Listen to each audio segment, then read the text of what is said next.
The U.S. Air Force is deploying 6 B-52 bombers to Diego Garcia, an island base in the Indian Ocean, amid the rising threat from Iran. The move, which CNN first reported, was the latest in efforts by U.S. military officials to bolster resources near the Middle East.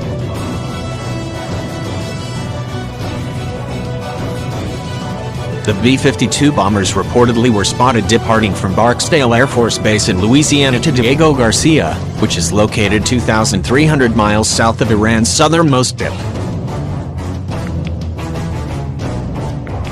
Each aircraft has 8 engines and is designed to carry a large cache of weapons including cruise missiles, conventional and laser-guided bombs, and nuclear gravity bombs.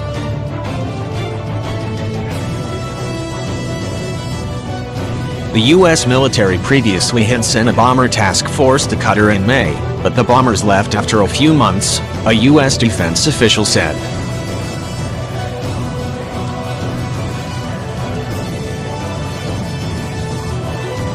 On Monday, Defense Secretary Mark Esper and General Mark Milley, the chairman of the Joint Chiefs of Staff, attempted to quell confusion about a letter circulating from the U.S. military telling Iraq that it would withdraw troops from the region a day after Iraqi lawmakers approved a resolution calling to expel U.S. troops from the country.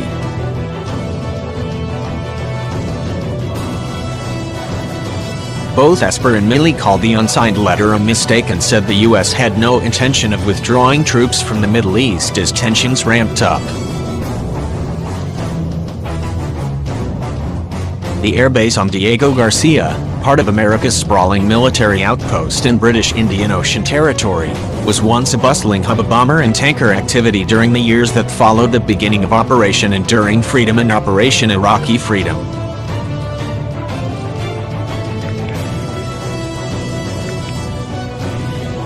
Unbelievably, for years the U.S. Air Force flew thousands of sorties from the remote locales located 2,000 miles from Afghanistan and 3,000 miles from Iraq in what had to have been one of the most boneheadedly inefficient air combat operations of all time. Eventually, they realized basing these aircraft in the Persian Gulf, far closer to the action, would provide way more persistent combat capabilities, save lakes of jet fuel, and preserve precious flight time on America's aging bomber fleet.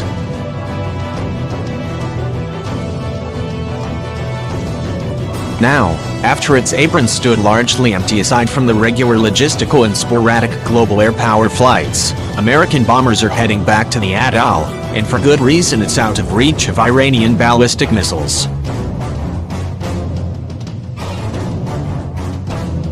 The move comes as part of the continued buildup of U.S. forces in the Middle East and increasingly dire rhetoric between Washington, D.C. and Tehran following the deadly strike on Iran's Quds Force commander Qasem Soleimani last week.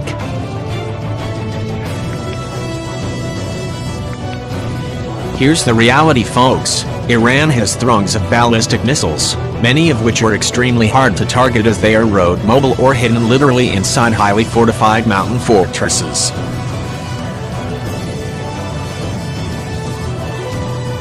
In fact, they can even be launched from these subterranean strongholds. If a major war erupted between Iran and the US, and or its Sunni Arab allies, within minutes, ballistic missiles will rain down on critical bases throughout the regions and especially on airfields.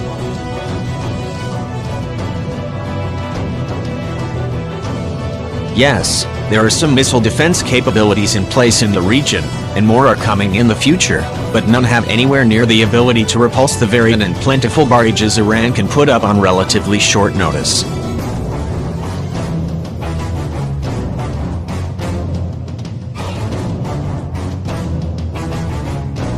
The idea that this isn't the case is utter fiction. Add and wave upon wave of cruise missiles and suicide drones, and you get the picture. Huge fixed bases are very vulnerable to Tehran's military capabilities, but only out to a certain distance from Iranian borders.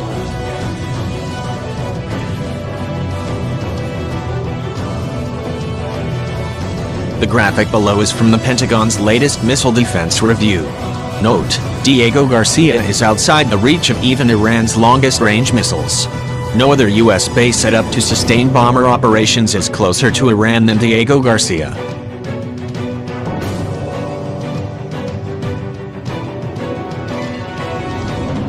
With that in mind, positioning all your regional air power at vulnerable bases and aircraft carriers that are well within the reach of Iran's ballistic and cruise missiles is anything but wise.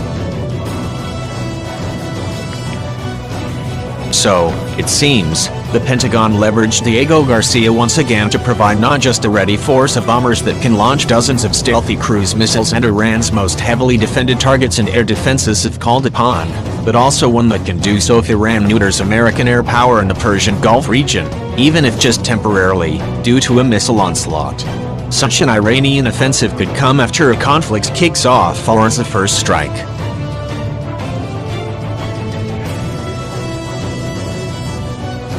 It wouldn't be fair if I didn't mention that some B-52Hs can also carry nuclear-tipped cruise missiles.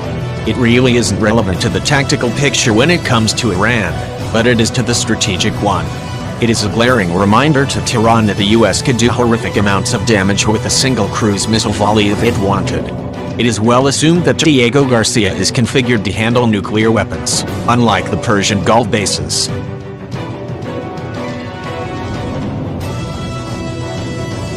The Indian Ocean Base is also one of just a handful of places on Earth that is equipped for sustained B-2 Spirit operations. It has a quartet of large climate-controlled clamshell hangars known as B-2 Shelter Systems, BS-22s, to accommodate the stealth bombers.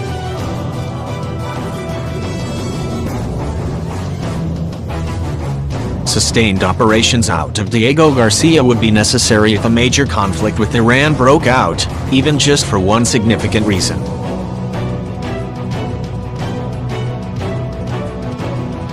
While the B-52s can do incredible damage even from standoff distances, during a conflict with Iran the B-2 will be specifically used to drop GBU-57 massive ordnance penetrators, MOPs, on Iran's deeply buried and highly fortified mountain missile complexes, command and control sites, and those used to support its nuclear program, like Fort El.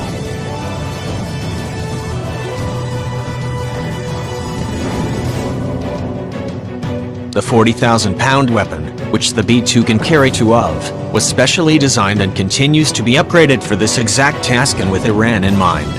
That reality has even been used as a propaganda tool by the Pentagon. It allows for the destruction of very deeply buried targets without the use of nuclear warheads. In other words, no other munition, aside from a penetrating nuclear weapon, can destroy those sites. You mob it, nuke it, or take it in a ground assault.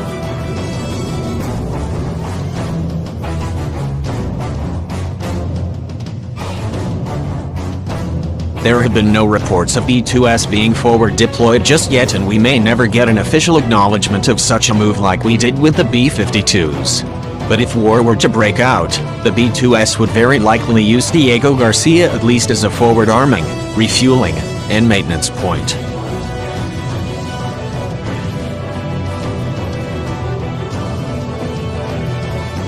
Of course, the airfield is just one of the island outpost's many features. Its lagoon is used to host one of two of Military Sealift Command's prepositioning ship squadrons.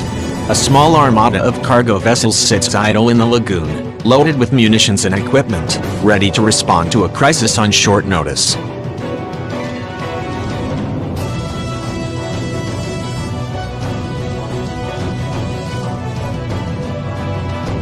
The island also supports space operations and other sensitive missions. It was widely rumored to be a black site that worked as part of the CIA's rendition program during the early global war on terror years, as well. But the utility that its big airstrip located in the center of the Indian Ocean, with the Middle East and Africa to its north and west, and Asia to its east, remains its most high-profile and critical capability.